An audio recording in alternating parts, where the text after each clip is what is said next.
That's great. Thank you. Thank you. Hi, my name is Michael DeWilde, and I'm from Detroit, Michigan.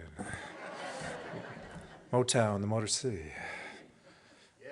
I've already made one mistake, broke a cardinal speaker's rule, and that is starting with a clip or playing something that's far more interesting than you yourself are. So now you're thinking to yourself, all right, I got 25 minutes here. We could listen to DeWilde, or we could just play the album. I think I know what I would choose. Speaking of choice, one Marvin Gaye anecdote for you as well. Personal encounter with him. I was living in Boston by the way, I loved your version of what's going on. It's great. Living in Boston, and I was out on a date with a very attractive woman to whom I was very attracted. And it was getting late, and we were thinking about heading home. And we were passing by one of the finer hotels in Boston, and boom, a limo pulls up, and out steps Marvin Gaye, who clearly had just given a performance of some kind. Not a large guy, but just exuding charisma, sensuality. I mean, he was a beautiful, beautiful man. And the woman that I was with sort of looked at him, kind of glanced at me, sort of, took a long look at the door to the hotel, clearly weighing her options. And in that moment, I have to say, my regard for her, my esteem for her went up, because here she is out on a date with me, clearly attracted to Marvin Gaye, so obviously her taste both in men and music is impeccable. So.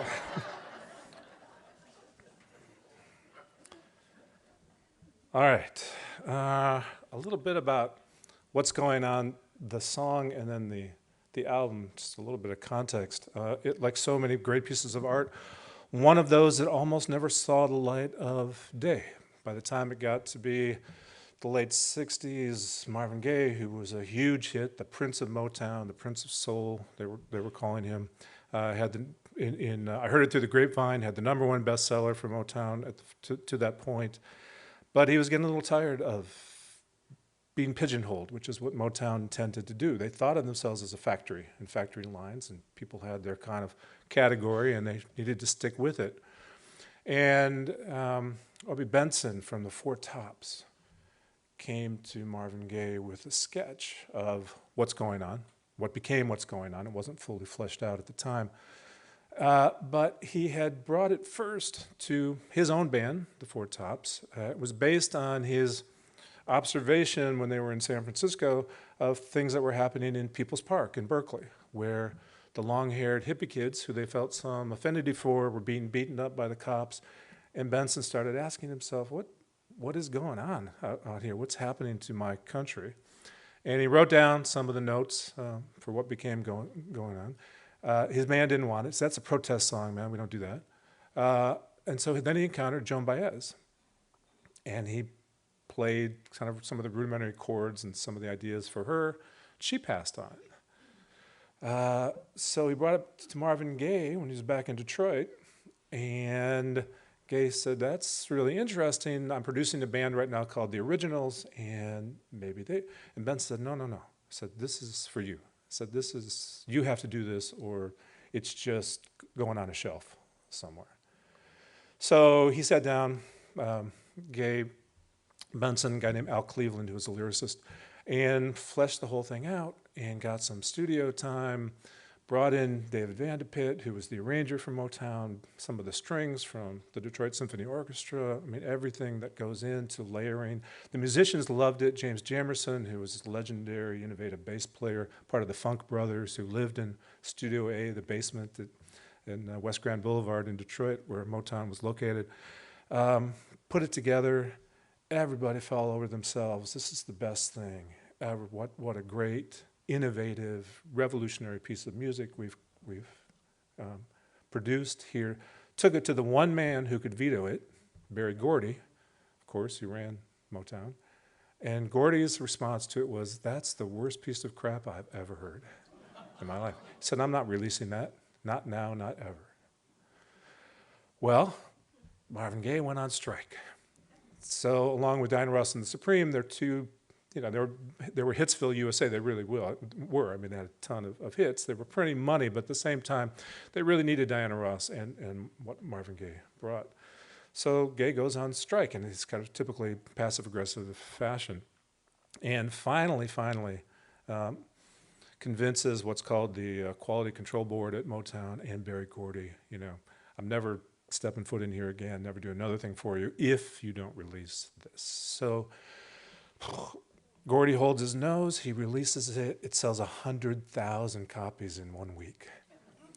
Gordy, knowing which side of the bread is buttered, goes back to Gaye and says, "Oh, you want to make that album now?" He said, "You got 30 days. Turns over the studio and the Funk Brothers to him and gives him 30 days. Now, Gaye had a bunch of notes and some musical ideas. He and David Van de Pitt and the Funk Brothers go into the basement and just stay there for a month. There are 3 days of actual recording. And, in 1971, we get the seminal What's Going On album, which changes, I think, it certainly changes my life, but it changes an awful lot of people's lives. And it certainly changes Marvin Gaye's life. And here's one of the things that he said leading up to the production and the release of it. He said, "In 1969 or 70, I began to reevaluate my whole concept of what I wanted my music to say. I was very much affected by letters my brother was sending me from Vietnam. Frankie Gaye, his younger brother, did a 3-year tour in Vietnam. As well as the social situation here at home, I realized I had to put my own fantasies behind me if I wanted to write songs that would reach the souls of people. I wanted them to take a look at what was happening in the world, what was going on." And by the way, when Benson brought the ideas for What's Going On to Gaye, it did have a question mark, "What's going on?" question mark. And by the time Marvin Gaye got done with it, it was "What's going on?" statement. They took the question mark off of it. The themes, if you haven't listened to it for a while, and by the way, if What's Going On is not on your top 10 list of albums of all time, we can still be friendly, but it's not like we're going to hang out, okay? It's that good and that important. The themes: war, peace, ecology, poverty, politics, and salvation. If you know the album, you know a lot of the spoken word that was informed by his own religious leanings and spiritual tendencies. He said in a number of interviews afterwards, he said, "I didn't want race to be a part of it. I didn't want to play it up, even regardless of what had happened, obviously, in Detroit in the last 3 years since the '67 riots." As a white kid growing up in and on the outskirts of Detroit, the minute I heard the music, it was black music to me, and the minute I got to Inner City Blues, which is probably my favorite cut on the album, I said, I can't hear Inner City without thinking about black as well. So for me, it does have, I'll be upfront about it, clearly racial implications, racial insights. And even though the Funk Brothers were a revolving group, there were about 12 or 13 of them, some of the most accomplished musicians, not only in Detroit, but in the world. They were mostly black, but from the producer's point of view and Berry Gordy's point of view, if you could play, you could play. So there were some white guys in the mix as well. But here's how Marvin Gaye is 19 years older than I am. So I'm this 8-year-old kid in '66. And these are the kinds of factors I think of, the kind of timeline of events that I think both of us are hearing, and not just the two of us, of course, but the world and our part of the world. He's living in a house on Outer Drive about 20 minutes from where I grew up. And so let me just read it to you if you don't mind. 1966, I'll turn 8 in October. I get a small tableside radio and CKLW, 50,000 watts of broadcasting power are now at my disposal. I spent a lot of time in my room. CKLW is housed in Windsor, but make no mistake, it's of the Motor City, very much a vehicle for Berry Gordy's Motown, which is in its heyday. In '66, You Can't Hurry Love, Ain't Too Proud to Beg are just two of the many Motown hits that capture my attention, and for the first time that I can recall in memory, I hear Marvin Gaye's voice in a duet with Kim Weston, It Takes Two, which if I could sing, I'd sing a bit of, but unbeknownst to me, there's a cadre of musicians behind all that music. It goes by the name of the Funk Brothers, working out of a basement studio on West Grand Boulevard in the city that lies just down the street from me. I'm a GM baby, like most of my friends are automotive industry babies. A Tigers fan, Ernie Harwell's baritone, also another soundtrack of my boyhood. Detroit is a melange in my mind. We go to games, to music, to visit my grandparents who are still there. My parents, even though my father was an immigrant, comes of age in Detroit. They work in Detroit. They go to Wayne State University. My father listens to WJR on the radio on the way to various driving adventures, hits from the 30s, 40s, and some 1950s. I learned the Great American Songbook, but from that radio next to my bed, there's something else happening, something that will forever separate my generation from his, a revolution in music led by what I'm supposed to believe are two equally suspicious, if not dangerous, forces. Long-haired hippies playing their rock and roll music, and black people, soul, rhythm and blues, jazz, gospel roots. I don't know about that. In my curious, impressionable 8-year-old mind, both groups seem pretty cool to me.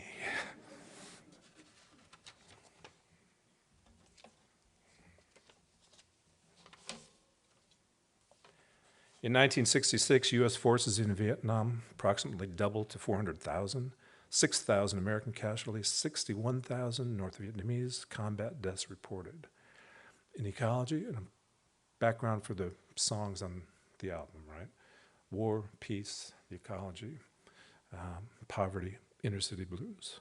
Smog and a heat inversion in New York City kills over 100 people. In Detroit, a deep economic divide plagued the city. Black Detroiters disproportionately faced unemployment rates were roughly triple those of white workers. While white employment sat at about 6%, black employment was about 16%. Largely due to discriminatory hiring practices in the factories. And if you know anything about the history of Detroit, you know that black communities started their own automobile unions within the factories because of how bad conditions got, specifically for black workers. 67, I'll turn 9. Motown hits. The Happening by Diana Ross and the Supremes. Jimmy Mack by Martha and the Vandellas. Ain't No Mountain High Enough by Marvin Gaye and Tammy Terrell. There he was again, Marvin Gaye. The alternating structure of that song, the harmonies, the soaring chorus. It's heart-stopping, that song. And I felt it. What's happening to me? 9, 10-year-old kid just getting a musical education from pressing my ear to this sort of legendary musical station. I was also fortunate in that my mother was the musical director of our church by training an opera singer, but she had an ear and an affinity for all kinds of music. And so in our church, she brought in elements of gospel and Negro spirituals. So it was all from that all the way to Bach. So a pretty good musical education in terms of the background. But I never heard anything like Marvin Gaye and Tammy Terrell singing together. If you haven't listened to Ain't No Mountain High Enough in a while, I recommend it to you. Then the Detroit riots. What do I do with that? All my heroes are black. Sports heroes, musical heroes, Martin Luther King. And even as a young kid, I'll admit it, a little bit precocious, if not pretentious, Malcolm X, I was interested in all of that. I was pouring over Life magazine, late 60s. What in the world is going on? It was the sort of guiding question. So what do I do with all my heroes are black? And by the way, telling myself, there's only one thing I want to be when I grow up. I want to be black. That was, of course, before I grew up and knew enough to know that's not actually a great thing in this country. But I gave it one of the very few, maybe outside of this one, autobiographical talks that I was asked to give by somebody. There were maybe a couple hundred people in the audience, and it was one talk I've given, and I give a lot of talks, as you know. The one talk my parents came to, and I did mention this in the talk. I said, I remember being 10, 11, between the sports figures and the music. I said, why would you want to be any other thing other than black? And I said that in the talk, and afterwards my mother came up to me and said, you wanted to be black? I said, that's all I ever wanted to be. And she looked at me with this mixture of concern and confusion and said, "Oh," and walked away. And I'll talk a little bit later, just, towards the conclusion, about what I have tried to do with that in my life and what the influence of Motown and this particular album have meant on that, sort of finding that balance between Detroit in the hands of at least some measure of the black community after the '67 riots, the message we got as white kids. And by the way, after '67, we moved from pretty close proximity to Detroit to 40 miles away. We were part of the white flight, definitely. 11-acre gentleman's farm. My father was willing to drive 45 minutes every day, one way and then back again, 45 minutes, to go into his office at GM. So his kids could have a largely culturalist upbringing. I'm not sure what it was. But in any event, the message was, in the hands of the actual black community, Detroit was a dangerous place. And I remember in 1968 very clearly going down there for one reason or another, visit my grandparents or something. And my father saying, "Put your heads," so the three of us in the back, "put your heads below the window." And say, why? All we had a vague sense that heroic on one hand, dangerous on the other hand, as a white kid wanting to find the best of it. What do you do with that? Especially if you're 10, 11 years old. It's both traumatizing and exhilarating all at the same time. In 1967, those of you who are around my age will remember we used to have a media that explained things to us and showed things to us in somewhat unfiltered ways. So the Vietnam War was, in fact, in our living rooms. You got a sense of that. What was going on. And in '67, 11,363 Americans killed, 99,000 wounded, 140,000 communist forces killed, hundreds of thousands of civilians. And again, if you're reading Time, you're watching the news, it's all there in pictures. I remember being in the 5th grade, had a progressive teacher. She had a picture from Time magazine up on the bulletin board trying to educate us about Vietnam and what was going on. And it was a South Vietnamese soldier who had severed the heads of 2 Viet Cong. And he was standing there with 2 heads. We're 10 years old. It's like, okay, I don't think this would happen anymore. And I couldn't sleep that night. And I remember going home and I'm crying all night long. It's like, what is this, man's inhumanity to man? And again, everybody's trying to help me figure this out, but it's just getting worse. And I wrote a poem, long poem that night, and I put it in, I gave it to this teacher, and she said, "Oh," I said, "this is an amazing poem." I said, "Where did this come from?" I'm like, "Come on, lady. You're the one who put the traumatizing pictures on the board. Where do you think it came from?" So all of that's again, part of my background, the black-white problem, inner city problems, the Vietnam War in my living room, right? And then the soundtrack of Motown, which is largely upbeat. Right? Barry Gordy wants it that way. So we sell love songs and we sell hopefulness, and it's the groove is upbeat. It's nice walking basses and lots of orchestration. That's lots of major chords. And Marvin Gaye finally by '69 and '70 is not having it. In 1968, a scientist named Garrett Hardin wrote a famous paper called The Tragedy of the Commons. He explains how people often ruin shared resources like the ocean, clean air, and the land because they take as much as they can for themselves. So on top of everything else, it sounds like a history of victimization, but a lot of you were there. You're 10 years old, right? Cuyahoga River fire, the Torrey ocean spill, the Vietnam War, the inner city stuff. It's like, okay, if you'd had the wherewithal, you would have sat your parents down and said, "What were you thinking? What are you bringing me into here?" And this song, "Mercy, Mercy Me," is Gaye's answer or response to the environmental hazard.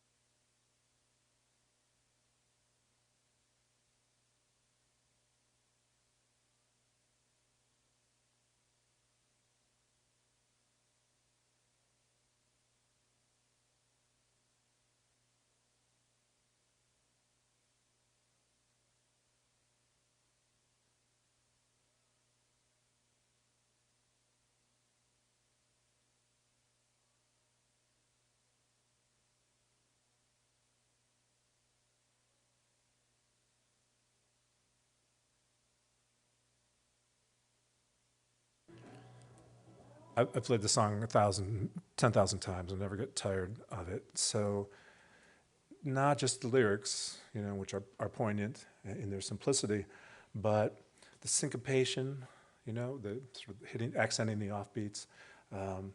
What you're hearing there is just about every percussion instrument known to humankind. So there are 5 of the best percussionists in the world down in Studio A, and one of that pow pow sound, it's a wooden block curved with a hole in it. They're hitting it with a rubber mallet, and they've just got the reverb turned up to like 1,000. Spinal Tap, it's on 11. So there's just a ton of reverb, and it's that pow that's just right, so earthy. It's like coming right out of the earth, right up to your feet, right into your gut, and you're just having this visceral response to it while he's singing these fairly elevated lyrics about pretty dark themes. So somehow you feel like one of the genius of this album is you kind of feel like moving and grooving, and it's lush. The orchestration is fantastic. A lot of jazz chords, major sevenths, and suspended ninths. Great stuff. And then you're singing along to the lyrics. It's like, oh, yeah, that's right. I forgot. We're doomed. And they call it musical. It's a juxtaposition, bittersweet juxtaposition sometimes in musical terms, and you can't help but be drawn in because it's this beautiful misery being expressed in ways that's irresistible. So mercy, mercy me. In 69 and 70, white flight begins in earnest in Detroit. Like I said, we were part of that. Detroit starts its long decline. In 1950, Detroit is the best place to live in the United States. It's the wealthiest place in the world. It has the most job opportunities. It's fairly well integrated in many ways. You can figure there's a growing black middle class, and in 20 years' time, you've got deindustrialization, redlining, school desegregation battles. The relocation of people like my parents triggers severe urban decay, drastically diminished tax base, and you all know what happens to Detroit up until about 5 or 6 years ago when in Midtown and other places it starts to build its renaissance. But if you've been there recently, you know that renaissance is fairly specifically targeted to places like Midtown, and there's still a lot of outlying areas that are pretty much a disaster. 69, I'll be 11. There are too many hits from Motown to even list. They just rule the roost, It's their show. It's their ball game. Too busy thinking about My Baby is Marvin Gaye's hit for then, and the Heard It Through the Grapevine, too. And then 71 comes, right? And What's Going On comes out. And people say to this day that if you listen to the whole thing, oh, Marvin Gaye was so far ahead of his time. He was just so prescient about race relations and the decay of the inner city and ecological disasters and the price of war and all the rest of it. I don't share that view. My view is slightly different. I think he's a perfect artistic mirror of that time, and it's an indictment of the rest of us how little things have changed, that album is still so relevant and still so on point. So that's one takeaway for me from that. I listen to it. Sometimes I'll go months without listening to it, and then I'll listen to it 8 times in a day, and I can still get choked up, especially with inner city blues. So can you play just a little bit of the inner city blues? And again, you want to listen to this percussion at the beginning and these bass lines, which are both melodic and counter-melodic, that are just blow me away.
Thank you.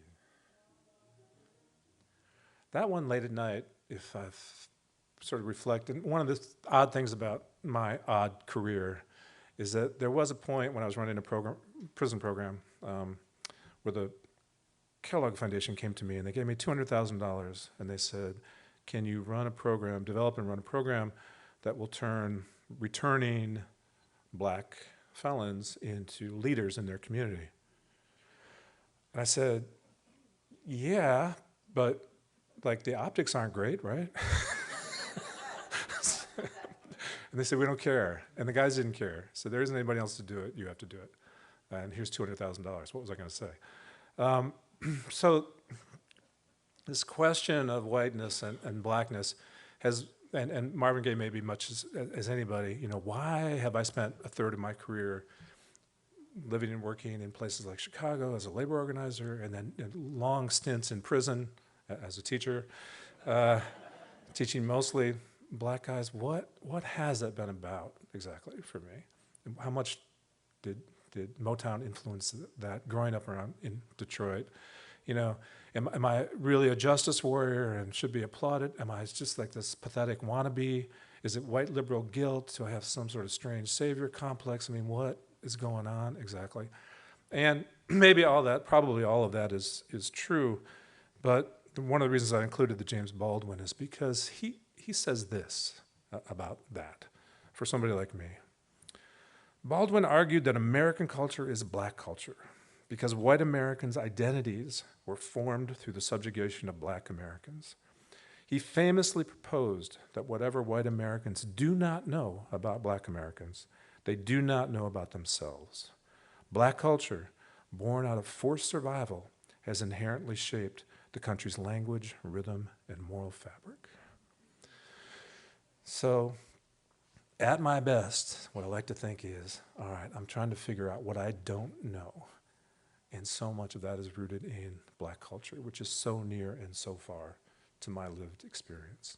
So when I put on Inner City Blues at night, and very unusual for me, a tear forms, what I'm thinking about is all of those black folks that I've worked with over the years in one place or another, how different their lived experience is from mine, and yet how hopeful, buoyant, and strong that culture is.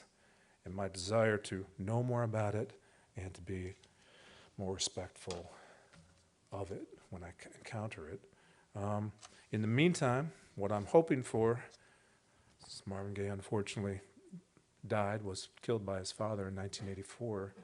What I'm hoping for is another Marvin Gaye or somebody like him in the next decade who can give voice, musical voice and lyrical voice to what we are still experiencing, so many of the things that he so movingly, so beautifully left us.